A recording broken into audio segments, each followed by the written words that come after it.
ஆண்டவராய் இயேசு கிறிஸ்துவின் நாமம் மகிமைப்படுவதாக. இன்று நீங்கள் வேறு மனுஷனாக மாறப் போகிறீர்கள். கர்த்தருடைய வார்த்தை இப்படியாக கூறுகிறது, கர்த்தருடைய ஆவி உண்மையில் இறங்குவார், நீ அவர்களோடு கூட தீர்க்கதரிசனம் சொல்லி வேறு மனுஷனாய் மாறுவாய் என்று கூறப்படுகிறது. கர்த்தருடைய ஆவி என்றால் என்ன? கர்த்தர் எப்படிப்பட்டவர்?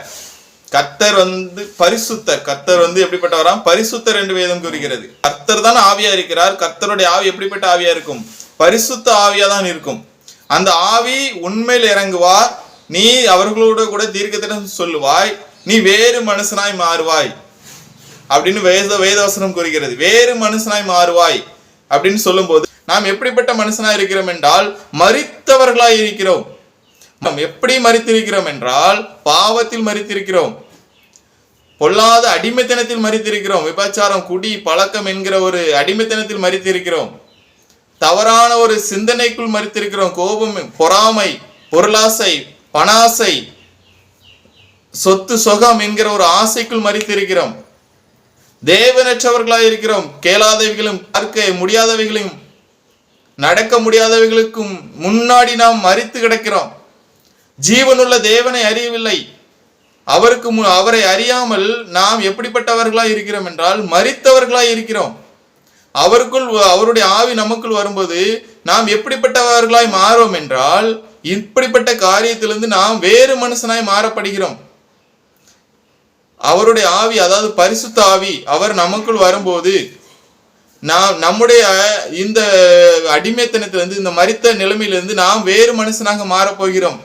நீங்கள் மாற வேண்டுமா? கிறிஸ்துவின் ஆவி உங்களுக்குள் வந்தால் நீங்க உங்களுடைய மரித்த நிலைமை எப்படி மாறுமா? உங்களுக்குள் ஜீவன் உண்டாகும், உங்கள் இருதயத்தில் இருக்கிற பாவ கரைகள் நீங்கும், உங்கள் அடிமைத்தனம், குடி பழக்கம், மது பழக்கத்திலிருந்து ஒரு விடுதலை கிடைக்கும். நேற்று ஒரு சகோதரரை பார்த்தேன், என்னால் பீடி குடிக்காமல் இருக்க முடியவில்லை என்று கூறுகிறார். அவரிடம் இயேசு கிறிஸ்துவை குறித்து சொல்லும்போது அவர், ஆண்டவரே என்னை மன்னிங்கள் அப்படின்று அவர் இதை ஏற்றுக்கொள்கிறார். இன்று நீங்கள் ஏற்றுக்கொள்ளுங்கள். அப்போதுதான் இந்த பாவ நிலைமையிலிருந்தும் இந்த பொல்லாத அடிமைத்தனத்திலிருந்தும் உங்களால் மீள முடியும். இந்த மரித்த நிலைமையிலிருந்து மீள முடியும். ஒரு வேறு மனுஷனாக மாறுவீர்கள். அவர் உங்களுக்குள் உங்களை நடத்துவார். உங்களை பாவத்திலிருந்தும் உங்களை தவறான வழியிலிருந்தும் கண்டித்து உணர்த்துவார். இன்று ஃபேஸ்புக்கையும் எடுத்தாலும், இன்ஸ்டாகிராம் எடுத்தாலும், யூடியூப் எடுத்தாலும் ஒரு பெண்கள் தவறான ஒரு வீடியோக்களை பதிவிடுகிறார்கள். தங்கள் சரீரங்களை இந்த உலகத்தில் விற்கிறார்கள். அப்படி விற்று சம்பாத்தியம் பண்ணுகிறார்கள். இது தேவனுக்கு விரோதமான ஒரு செயல். இது பாவம் என்று அவர்கள் நினைக்கவில்லை, எண்ணவில்லை. இது அவர்களுக்கு தெரியவில்லை. அப்போ அப்படிப்பட்ட நிலைமையிலிருந்து நீங்கள் வேறு மனுஷியாக மாற வேண்டுமா?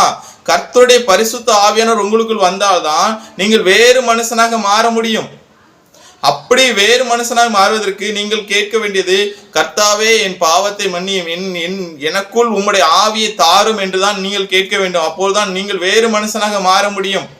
உங்களுக்குள் அன்பு வரும், உங்களுக்குள் சமாதானம் வரும், உங்களுக்குள் பொறாமை என்கிற எண்ணம் விட்டு விலகும், பொருளாசை என்கிற எண்ணம் விட்டு விலகும், இச்சையடக்கம் வரும், மகிழ்ச்சி வரும், நற்குணம் வரும்.